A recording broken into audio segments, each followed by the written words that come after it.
So what are your thoughts on establishing a developer fund? Could this be done by raising transaction fees?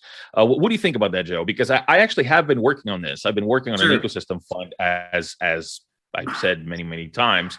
What are your thoughts on this? Okay, so I am not a proponent of robbing Peter to pay Paul. And what I mean by that is if you did want to create a developer fund that was going to potentially take food off the plate of miners, that has to be passed by miners. That, you get into a sketchy area that a lot of blockchains have gotten into where they just burn their miners, which in my opinion is a little insane because, miners are the network in proof of work.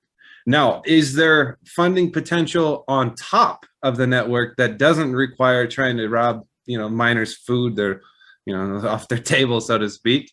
Yeah, there are. You could potentially have that built into protocols via fees. You could potentially do that in terms of bringing in external actors that potentially have a large stake in the Ergo ecosystem. So it's really a matter of saying, okay, how do we create a developer fund that doesn't steal from people? And it's more of like an open, transparent fee model. Now, if miners pass that, sure, I think it'd be an interesting concept, but that has to come from miners. In terms of applications, there are a lot of various applications in crypto that have built-in fee mechanisms that go to the development team. So generally, I would say a larger ecosystem fund could potentially be like a voluntary agreement across applications to add a fee that goes to a common DAO. Or you have the potential for some exterior actor that comes in and funds it and kind of creates. In many projects, it's like incubation, and then they also have a certain incentive in terms of being an early backer of projects. And if things are developed in a way that's open source, it benefits everybody. So all of those are possible. It's just a matter of saying, okay, it's always great to say, hey, Dan, I want a fund, so I'm taking your money, right? We need to stay away from that. Yeah, you definitely do. I'm not going to give you my money. Okay, Joe, I'll give you some of my money, but it's because you asked nicely. Okay. Nice. Yeah. No, it's definitely I mean, look, taxation without representation never works, right? Yeah. It gets people angry and it starts wars. It starts wars in the real world, and it starts wars in the blockchain ecosystem as well. You piss off miners will go to war. They will not like that. If there's not incentive enough for them to do it, and it's not done voluntarily. And that's a big thing. It's all about that relationship. If you want to keep peace in the ecosystem, you have to give everybody a choice. Not everybody's going to be able to get what they want, okay? But at least they have to feel represented. That's that. I mean, that's the biggest thing. So like for example, this is one of the things that this is one of the reasons why I'm building on Ergo. Well, I'm building on Ergo for obvious reasons. But one of the reasons is how attractive the fees are, right? How little it costs to mint, how little it costs to transact. I mean, it's very attractive for somebody like myself who's basically an Zengate that is looking to tap into a multi-billion-dollar business where we're potentially going to have millions and millions and millions of transactions and potentially millions of users. Each one of these users is going to be using NFTs. They're going to be using utility NFTs. And what I would like to see is each one of their product units have a unique NFT attached to them. So this is in the case of Paul Meyer. And in the case of Paul Meyer, we're going to have unique NFTs, utility NFTs attached to each one of the commodities, right? So each unit, so whatever the unit is, so you're dealing with Sri Lankan tea, it's, I don't know, maybe like a kilo, right? You sell it by the kilo. So 1 kilo, and it's actually like a brick, right? So it's a unit. It's an actual physical unit. that physical unit is going to be identified with its own NFT if the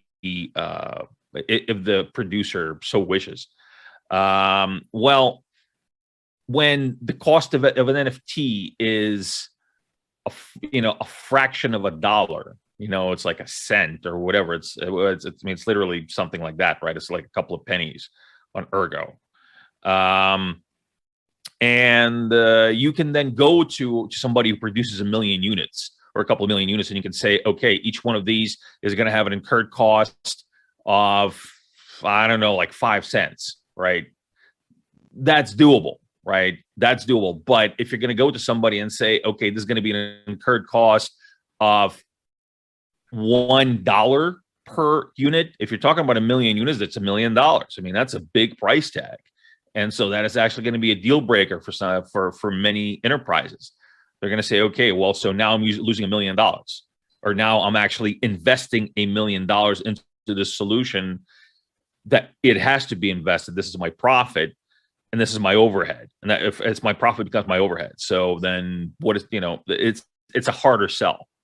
Why am I talking about this? Well, I'm talking about this because at some point, I mean, it might not stay like that forever, right? It's actually in Ergo, we've decided to intentionally do that to attract business, right? To attract users into the ecosystem. Am I correct about this, Joe? Yeah. Yeah, I mean, this was an agreement to keep the fees low, to keep minting costs low, to attract. Go ahead.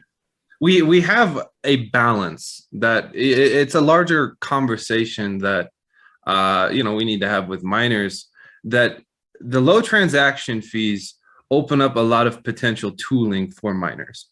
One example would be like, okay, if I'm mining ETH, right?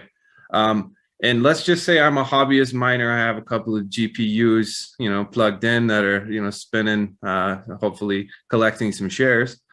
How much am I going to need to mine in order to just pay the transaction fee? How long? What's the time frame, or how many blocks am I going to have to hit in order to do that? Sometimes that in and of itself can be painful for miners. Yes, they are making money on one hand, but they're also losing money on the other hand. The second thing is that the low transaction cost enables a lot of unique features that ultimately benefit miners.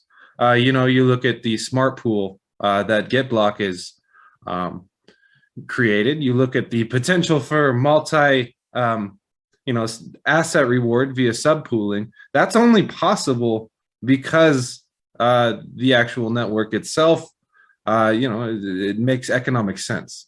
If the fees were too high, if we did have something like gas, which luckily we don't, you wouldn't be able to do that type of thing. It actually, on one hand, yes, miners do collect fees, but on the other hand, it limits their ability to have tooling and potentially open up new revenue channels, which ultimately is a way to offer them incentives. So there is always going to be some balance. I think that's actually a part of why the first scaling solution we're seeing being played with, implemented, is actually on top of a mining pool, because GetBlock understands that ultimately, if they want to deliver profit incentive, they need to kind of protect the transaction costs and essentially make it economically viable to do that. So it's all about that economic viability, Joe. It's all about that, and that's what I was saying is, I mean, yeah, at some point it is possible. It's not always going to be this cheap, right? So it's not a forever thing. At some point, the miners can then vote to increase fees. And the reality is too that we also are a network that, if you look at how mining pools select transaction, they do it based on fee per byte.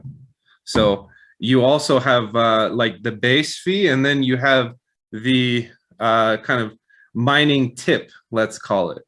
And as the network grows in terms of utilization, I think that just in terms of paying miners extra is going to be more popular. We've actually already seen that. There was I think it was about a week and a half ago, there was an arbitrage bot on Ergo Dex. Someone wrote a script that calculates price differences and tries to basically equalize across markets at a profitability. And I think the fee that they paid for one transaction was 300 erg, and they still made some profit on top of that. So even though the base fee itself was low, that extra, I guess you can call it bribe if you want, the minor fee, ultimately gets passed on. So I do think that side's going to develop. But if the base fee gets raised on one hand, you are also taking from some of the economic viability of features that do serve miners. So there's a long-term balance that they need to maintain. Now, I'm not the guy in charge of that. Luckily, I hope that as our mining community finds a home and gets more familiar with how things work, we can just have intelligent conversations in terms of where's profitability at and how do we maintain that. Right. And it's also about, miners are not going to want to kill their own network, right? So they're not just going to say, okay, screw this. Now it's going to cost $5 to mint an NFT on Ergo. Live with it. People aren't going to live with it. They're just going to go somewhere else, right? I don't think that's going to happen. But I again, don't this is, yeah. And I just don't see that happening ever. It doesn't matter how big we get. But the point is that, it's all about that profitability aspect that you're talking about, and it's all about what makes financial sense. And I think that kind of, going back to what we're talking about, choice, giving everybody a choice. So that choice can be given. So there could be a proposition out there to say, we're going to raise the fees. We're going to raise the fees exponentially, right? And there's going to be, like 10% of the people, 10% of the miners are going to say, "Oh yeah, let's do it." Hypothetically, I'm not saying that there is. Hypothetically, right? There could be a small minority, or like 10% or 15% that say, "Oh yeah, let's do it. Let's hike up those fees." And then the rest of the 85% say, "No, that's really stupid. That's going to kill business." And if the 85% will win and 15% is going to be unhappy, but they were given a voice, right? They just weren't the majority. That's how it works in a democracy. I think there isn't a business in the world that doesn't have to, on one hand, look at potential profit margin, and then on the other hand, look at being competitive in their industry. Miners, right, exactly. have to manage that. But giving them supply side adjustments to find that balance in terms of the profit margin and the competitive nature of Ergo, and ultimately their cost of producing Erg. I think that really should fall in this supply side. That's never really happened in crypto. We tend to do this thing where it's either devs or just hard programmed in, and the reality is electricity costs aren't stable, GPU costs aren't stable. There's a lot of instability. So having some mechanism of supply side adjustment for costs makes a lot of sense to me anyway. Yeah, absolutely.